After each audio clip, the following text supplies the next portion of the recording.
అఖిల భారత విజ్ఞాన శాస్త్ర ఉపాధ్యాయ సంఘం యొక్క సిఫార్సులు ఏంటి?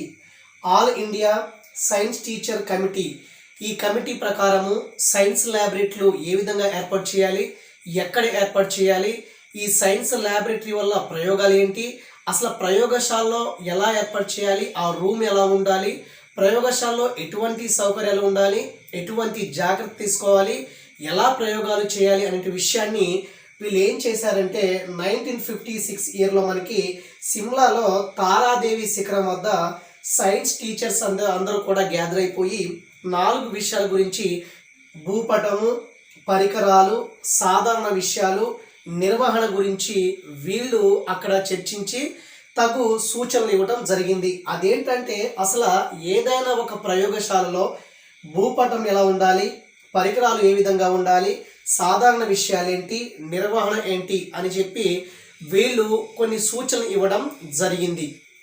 అయితే వీళ్ళ యొక్క సూచనల ప్రకారం ఏంటంటే భూపటం లేఅవుట్ ఎలా ఉండాలంటే ఏం చెప్తారంటే వీళ్ళు అన్ని సబ్జెక్టులకు ఒక ల్యాబ్ ఉండాలి, అన్ని సబ్జెక్టులకు మనకి ఉన్నటువంటి 6 or 7 సబ్జెక్ట్ ఉంటాయి కదా, అన్ని సబ్జెక్టులు కూడా మనకి ఒకే ల్యాబ్ ఉండాలని చెప్పేసి ఈ కమిటీ అనేది సిఫార్సు చేయడం జరిగింది. అయితే ఉన్నత మాధ్యమిక పాఠశాలలో ఒక జనరల్ సైన్స్ ల్యాబ్ ఉండాలి, ఒక ఫిజిక్స్ ల్యాబ్ ఉండాలి, ఒక కెమిస్ట్రీ ల్యాబ్ ఉండాలి, ఒక బయాలజీ ల్యాబ్ ఉండాలి అని ఈ కమిటీ సూచన చేసింది. తర్వాత మనకి క్లాస్ రూమ్కిను అదేవిధంగా ల్యాబొరేటరీకి అంటే ప్రయోగశాల గదికి మధ్యలో ఈ సామాన్లు అనేవి స్టోర్ చేసుకోవడానికి ఒక స్టోర్ రూమ్ ఉండాలి లేదా ఒక నిల్వ గది ఉండాలని ఈ కమిటీ సిఫారు చేయటం జరిగింది. తర్వాత ఒక్కో విద్యార్థికి ప్రయోగశాలలో 30 చదరపు అడుగుల స్థలం అనేది ఉండాలి అని చెప్పి ఈ కమిటీ అనేది సిఫార్సు చేసింది.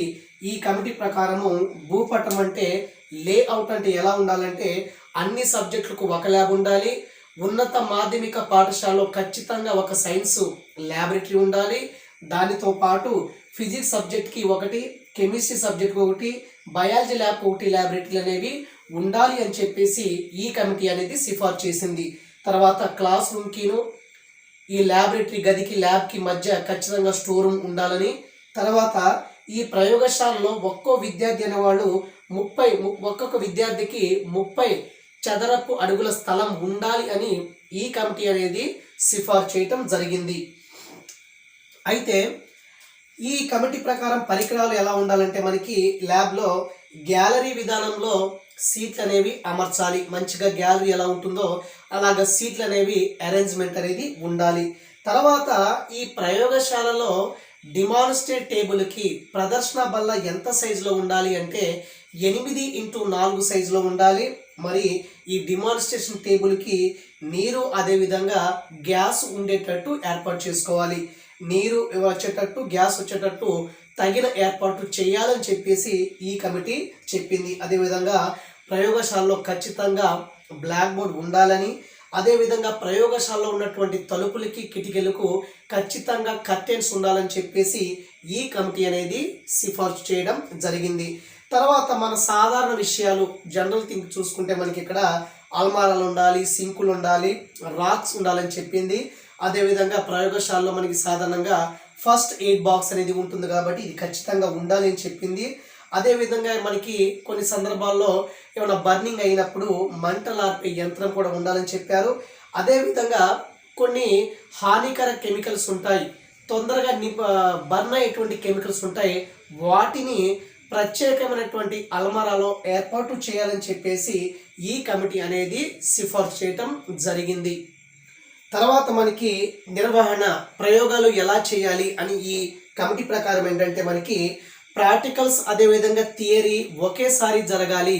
ప్రాక్టికల్ వేరే రకంగా, థియరీకి వేరే రకంగా కాదు, ప్రాక్టికల్స్ అదేవిధంగా థియరీ ఒకేసారి జరిగేటట్టు చూసుకోవాలి.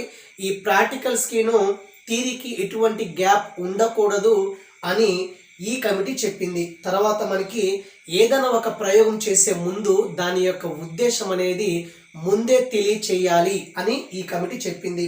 తర్వాత ఈ ప్రయోగాలు మనకి ఈ ప్రయోగాలు చేసేటప్పుడు కొన్ని ప్రయోగాలు మరీ కష్టంగా ఉంటాయి, కొన్ని ప్రయోగాలు మరీ సులభంగా ఉంటాయి. అలా కాకుండా ప్రయోగాలు అనేవి మరీ కష్టంగా కాకుండా అదేవిధంగా మరీ సులభంగా కాకుండా ఉండేటట్టు చూసుకోవాలని చెప్పేసి ఈ all India science teacher committee అనేది డిసైడ్ చేయటం జరిగింది. అయితే ఈ 4 రకాలుగా భూపటము, పరికరాలు, సాధారణ విషయాలు, నిర్వహణ ఎగ్జామ్ పాయింట్ ఆఫ్ లో ఎలా అడుగుతాడంటే మనకి all India science teacher committee ప్రకారము ఈ కమిటీ ఎన్ని సూచనలు చేసింది అంటే మొత్తం 4 సూచనలు చేసింది. మరి ఈ సూచనలో లేని అంశం ఏంటి అని అడుగుతాడు కాబట్టి ఈ పేర్లు అనేవి ఖచ్చితంగా గుర్తుపెట్టుకోవాలి. భూపటము, అదేవిధంగా పరికరాలు, అదేవిధంగా సాధారణ విషయాలు, అదేవిధంగా నిర్వహణ. ఇక్కడ విద్యార్థులు ప్రయోగశాలలో ప్రయోగాలు నిర్వహించడానికి కొన్ని గైడ్లైన్స్ ఇవ్వచ్చు. మనం ఎలా ప్రయోగాలు చేయాలని చెప్పేసి మన విద్యార్థులకి కొన్ని మార్గదర్శకాలని ఇవ్వాల్సి ఉంటుంది. కొంతమంది విద్యార్థులు ల్యాబ్ కాకుండా అదే ఒక క్లాస్ రూమ్ అని భావించుకొని ఇష్టం వచ్చినట్టు వాళ్ళు ల్యాబ్కి వచ్చేయటము, ల్యాబ్లో డిసిప్లిన్గా ఉండకపోవటము, కొన్ని డిస్టర్బెన్స్ స్టూడెంట్స్ నుంచి మనకు వస్తుంది. కాబట్టి ఏదైనా ఒక విద్యార్థులు ప్రయోగం చేయడానికి ప్రయోగశాలలో వచ్చినప్పుడు వాళ్ళకి ఏం చేస్తామంటే కొన్ని ఇన్స్ట్రక్షన్స్ ఇస్తాము, లేదా కొన్ని గైడ్లైన్స్ ఇస్తాము. ల్యాబ్లో ఇలా ఉండాలి, అలా ఉండాలి, వాటర్ వేస్ట్ చేయకూడదు, పవర్ వేస్ట్ చేయకూడదు, గ్యాస్ వేస్ట్ చేయకూడదు, హానికర కెమికల్స్ మనం వాడకూడదు, ప్రయోగం అయిపోయిన తర్వాత ఆపరేటర్స్ అన్ని కూడా ఎక్కడ తీసామో అక్కడే పెట్టాలి, అన్ని తగు జాగ్రత్తలు మనం ఇవ్వచ్చు. ఎలాంటి ఇస్తామంటే ముందు ల్యాబ్ ఇన్స్ట్రక్షన్స్ ఇస్తాము. ల్యాబ్లో ఈ విధంగా ఉండాలి, ఆ విధంగా ఉండాలని చెప్పేసి వాళ్ళకి ల్యాబ్లో ఒక విద్యార్థి ఎలా ఉండాలి అని చెప్పేసి ల్యాబ్ ఇన్స్ట్రక్షన్స్ అనేవి ఇస్తాము. తర్వాత ల్యాబ్ మాన్యువల్ ఇస్తాము. వాళ్ళ దగ్గర ల్యాబ్ మాన్యువల్స్ ఉంటాయి కాబట్టి ఆ మాన్యువల్ ప్రకారము ఈ ల్యాబొరేటరీలో ప్రయోగాలు చేయడానికి అనువుగా ఉంటుంది. కాబట్టి ప్రతి విద్యార్థికి మనం ల్యాబ్ మాన్యువల్స్ కానీ ఎక్కువ ఉంటే ప్రతి విద్యార్థికి ఇస్తాము, తక్కువ ఉంటే ఒక గ్రూప్గా ఫామ్ చేసి ప్రతి ఒక్క గ్రూప్కి ఈ ల్యాబ్ మాన్యువల్స్ అనేవి సప్లై చేస్తాం. తర్వాత స్టూడెంట్కి ల్యాబ్కి వచ్చే ముందు ఒక ఇన్స్ట్రక్షన్ కార్డ్ ఇస్తాము, లేదా సూచన పత్రం ఇస్తాము. ప్రతి విద్యార్థికి ల్యాబ్కి వచ్చే ముందు సూచన పత్రం ఒకటి ఇస్తాము, లేదా ఇన్స్ట్రక్షనల్ కార్డ్ ఇస్తాము. ఈ కార్డులో ఏముంటుందంటే అసలు ఎయిమ్ ఏంటి, దాని యొక్క ఉద్దేశం ఏంటి, ఏ పరికరాలు వాడతాం, మనం ప్రయోగం ఎలా జరుగుతుంది, ప్రయోగం యొక్క విధానం లేదా ప్రొసీజరు, జాగ్రత్తలు ఏంటి, ఏం అబ్జర్వేషన్ చేశావు, ఏం నిర్ధారణ చేసుకున్నావు అనేటువంటి విషయాలన్నీ కూడా ఈ సూచన పత్రం ఇన్స్ట్రక్షనల్ కార్డులో ఉంటుంది. అయితే విద్యార్థికి ఈ సూచన పత్రాన్ని ఎప్పుడు ఇవ్వాలంటే ప్రయోగశాల పద్ధతిలోను, అదేవిధంగా అన్వేషణ పద్ధతిలో విద్యార్థులకి ఈ సూచన పత్రాన్ని ఇస్తారు. అంటే ప్రయోగశాల పద్ధతి అంటే ఏదైనా ఒక ప్రయోగం చేసేటప్పుడు దానికి సంబంధించింది ఇవ్వచ్చు, సూచన పత్రం ఇవ్వచ్చు. తర్వాత అన్వేషణ పద్ధతి అంటే ఏదైనా ఒక ప్రాజెక్ట్ చేసేటప్పుడు విద్యార్థికి ఈ సూచన పత్రాన్ని ఇవ్వటం జరుగుతుంది. ఇదేంటంటే 1956లో సిమ్లాలో తారాదేవి శిఖరం వద్ద ఇండియాలో ఉన్నటువంటి సైన్స్ టీచర్స్ అన్ని కూడా గ్యాదర్ అయిపోయి కొన్ని విషయాల్ని చర్చించుకొని సైన్స్ ల్యాబొరేటరీ అనేవి ఎలా ఉండాలి, సైన్స్ ల్యాబొరేటరీలో ఇలాంటి పరికరాలు ఉండాలి, సైన్స్ ల్యాబొరేటరీ ఎలా నిర్వహణ చేసుకోవాలి, సైన్స్ ల్యాబొరేటరీలో విద్యార్థులు ఎలా ఉండాలి, వాళ్ళు ఏ విధంగా ప్రయోగాలు చేయాలి, ఎటువంటి జాగ్రత్తలు తీసుకోవాలనే అంశాన్ని ఈ కమిటీ అనేది సిఫార్సు చేయడం జరిగింది. ప్రస్తుతానికి మనం ఈ కమిటీ యొక్క సిఫార్సును మనం పాటిస్తూ ప్రయోగశాల నిర్వహణ అనేది జరుగుతుంది. అయితే ఇక్కడ యాక్చువల్గా ఈ సైన్స్ ల్యాబొరేటరీలో 3 వీడియోస్ ఉన్నాయి కదా, ఆ త్రీ వీడియోస్ చూసిన తర్వాత మాత్రమే ఈ వీడియో చూడటానికి ప్రయత్నం చేయండి. ఇక్కడ జీవశాస్త్ర ప్రయోగశాల లాస్ట్ వీడియోలో మనం సంచార ప్రయోగశాల గురించి మాట్లాడాము. సంచార ప్రయోగశాలలు ఏ విధంగా ఉపయోగపడతాయనే విషయాన్ని కూడా గత వీడియోలో మనం మాట్లాడడం జరిగింది. మీరు ప్లేలిస్ట్ ఓపెన్ చేసి యూనిట్ 6 జీవశాస్త్ర ప్రయోగశాల అనే ప్లేలిస్ట్లో మీకు ఓపెన్ చేస్తే 3 వీడియోస్ కనబడతాయి. ఇక్కడ జీవశాస్త్ర ప్రయోగశాల బయాలజీ ల్యాబ్ ఎలా ఉండాలంటే ఇక్కడ దృశ్య శ్రవణ ఉపకరణాలు అనేవి ఈ బయాలజీ ల్యాబ్లో ఉండాలి, జీవశాస్త్ర ప్రయోగశాలలో ఉండాలి. అంటే టెలివిజన్ కానీ, టీవీ కానీ, లేదా కంప్యూటర్ వంటి ఉపకరణాలు అనేవి ఈ ల్యాబ్లో అమర్చాలి. తర్వాత ఈ ల్యాబ్లో బల్లలు టేబుల్స్ ఎలా ఉంటాయి అంటే కనీసం 3 నుంచి 4 విద్యార్థులు తమ యొక్క ప్రయోగాలు చేయడానికి అనువుగా టేబుల్స్ అనేవి అమర్చాలి. తర్వాత మనకి ఈ ల్యాబ్లో విద్యుత్ సౌకర్యము అంటే మనకి ఏదైనా ఒక డిమాన్స్ట్రేషన్ చేసే బల్ల పైన కింద మనకి ఆ బల్ల పైన విద్యుత్ అవసరం అవుతుంది కాబట్టి ఆ బల్లకి విద్యుత్ సౌకర్యాన్ని కల్పించాలి. తర్వాత మనకి ఈ సైన్స్ ల్యాబ్లో మనకి బయాలజీ ల్యాబ్లో ఈ బయాలజీ మోడల్స్ని అమర్చడానికి అద్దాల బీరువాలు అనేవి ఉండాలి. అంటే ఈ జీవశాస్త్ర నమూనాలు అంటే ఏంటి, మనకి కొన్ని స్లైడ్స్ ఉంటాయి, అదేవిధంగా స్పెసిమెన్స్ ఉంటాయి, తర్వాత మైక్రోస్కోప్ అన్నీ కూడా ఉంటాయి. ఇవన్నీ పెట్టుకోవడానికి మనకి అద్దాలు అంటే గ్లాస్ బీరువాస్ అనేవి ఖచ్చితంగా జీవశాస్త్ర ప్రయోగశాలలో ఉండాలి. తర్వాత మనకి ఈ ల్యాబ్ పక్కనే మొక్కల్ని పెంచడానికి ఏం ఉండాలంటే గ్రీన్ హౌస్ ఉండాలి. అంటే ఈ ల్యాబ్ పక్కన మనకి మొక్కల్ని పెంచడానికి ల్యాబ్కి అనుబంధంగా గ్రీన్ హౌస్ని ఏర్పాటు చేయాలి. తర్వాత మనకి ఈ ల్యాబ్లో ఎక్వేరియం అనేది ఏర్పాటు చేయాలి. తర్వాత మనకి ప్రయోగశాల యొక్క జీవశాస్త్ర ప్రయోగశాల పై భాగంలో 1000 నుంచి 5000 వరకు అంటే 1000 నుంచి 5000 గ్యాలన్ల నీరు పట్టే వాటర్ ట్యాంక్ అనేది ప్రయోగశాల పైన ఏర్పాటు చేయాలి.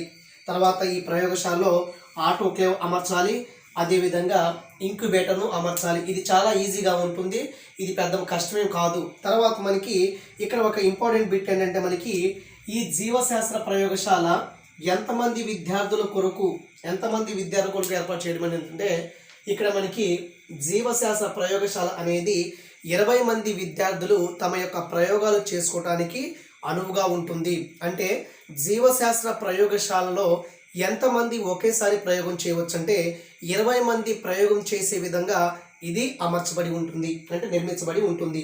ఇక్కడ ఒక సైంటిస్ట్ వస్తారు, విఏ డల్లాస్ అనే సైంటిస్ట్ ఏం చెప్తాడంటే మాధ్యమిక స్థాయిలో మనకి బయాలజీ చెప్పేటప్పుడు అప్పుడు ల్యాబ్ అవసరం లేదు, కేవలం మనకి ఆ దృశ్య ఉపకరణాలు సరిపోతాయి అని చెప్పిన శాస్త్రవేత్త ఎవరంటే విఏ డల్లాస్ అనేటువంటి శాస్త్రవేత్త. ఇతను ఏమంటాడంటే మాధ్యమిక స్థాయిలో జీవశాస్త్ర బోధనకి బయాలజీ బోధనకి ల్యాబ్ అనేది అవసరం లేదు అని చెప్పిన శాస్త్రవేత్త విఏ డల్లాస్ అనేటువంటి శాస్త్రవేత్త. తర్వాత ఇక్కడ మనకి ఈ జీవశాస్త్ర ప్రయోగశాలలో ఈ మనకి డిమాన్స్ట్రేషన్ టేబుల్ ఎలా ఉండాలంటే 2 టేబుల్స్ ఉండాలి. అది కూడా మనకి 6x2x2x5 అంటే ఈ యొక్క కొలతల్లో మీకు ఉండాలి. ఆల్రెడీ ఈ కొలతల గురించి గత వీడియో మనం మాట్లాడాము. 6x2x25 ఫీట్ కొలతలతో ఈ ప్రదర్శన బల్ల డిమాన్స్ట్రేషన్ టేబుల్స్ అనేవి 2 ఉండాలి. తర్వాత ఒక బ్లాక్ బోర్డ్ ఉండాలి, స్టూడెంట్ టేబుల్స్ అనేవి 2 ఉండాలి, అల్మారాలు అనేవి 2 అనేవి ఉండాలి. ఇది మనకి జీవశాస్త్రం అంటే సైన్స్ ల్యాబొరేటరీ అనేటువంటి టాపిక్లో కొన్ని ల్యాబ్స్ గురించి మనం మాట్లాడాము. తర్వాత మనకు వచ్చింది జీవశాస్త్ర ప్రయోగశాల. ఏం చెప్తున్నారు చూడండి, దృశ్య శ్రవణ ఉపకరణాలు అంటే మనకి ల్యాబ్లో టీవీలు కానీ కంప్యూటరు రేడియో వంటివి కొన్ని ఉండాలి. తర్వాత మనకి ఈ ల్యాబ్లో విద్యార్థులకు బల్లలు అనేవి అంటే 3 లేదా 4 విద్యార్థులు ప్రయోగం చేసుకునే విధంగా టేబుల్స్ అనేవి ఏర్పాటు చేయాలి. మరి ఈ ల్యాబ్కి మనకి డిమాన్స్ట్రేషన్ బల్లకి విద్యుత్ సౌకర్యాన్ని అందించాలి. తర్వాత ఈ బయాలజీ మోడల్ని భద్రపరచుకోవడానికి ఈ ల్యాబ్లో గ్లాస్ బీరువాలు అనేవి అమర్చుకోవాలి. తర్వాత మనకి ఈ ల్యాబ్ పక్కనే మొక్కల్ని పెంచుకోవడానికి గ్రీన్ హౌస్ అనేది ఉండాలి. తర్వాత ఎక్వేరియం ఉండాలి. ఈ ల్యాబ్ పై భాగంలో మనకి 1000 నుంచి 5000 గ్యాలన్లు నీరు పట్టేటువంటి ఒక వాటర్ ట్యాంక్ను ఏర్పాటు చేయాలి. అదేవిధంగా ఈ జీవశాస్త్ర ప్రయోగశాలలో ఆటోక్లేవ్ను ఏర్పాటు చేసుకోవాలి, ఇంక్యుబేటర్ను ఏర్పాటు చేసుకోవాలి. ఈ జీవశాస్త్ర ప్రయోగశాల ఎంతమంది విద్యార్థుల కంటే 20 మంది విద్యార్థులు ఒకేసారి ప్రయోగం చేసుకోవడానికి ఈ జీవశాస్త్ర ప్రయోగశాల అనేది ఉపయోగపడుతుంది. తర్వాత విఏ డల్లాస్ అనేటువంటి శాస్త్రవేత్త ప్రకారం ఇతను ఏం చెప్తాడంటే మాధ్యమిక స్థాయిలో అంటే 6th క్లాస్ 7th క్లాస్ ఆ ఏరియాలో మనకి ఈ మాధ్యమిక స్థాయిలో జీవశాస్త్రం యొక్క ప్రయోగాలు చేయటానికి ల్యాబ్ అవసరం లేదు, కానీ ఈ జీవశాస్త్ర బోధన ప్రయోగాలకి ఉపయోగపడేటువంటి దృశ్య ఉపకరణాలు ఉంటే సరిపోతాయి అని చెప్పిన శాస్త్రవేత్త విఏ డల్లాస్ అనే శాస్త్రవేత్త. మాధ్యమిక స్థాయిలో జీవశాస్త్రాన్ని బోధించడానికి ఎటువంటి ప్రయోగశాల అవసరం లేదు.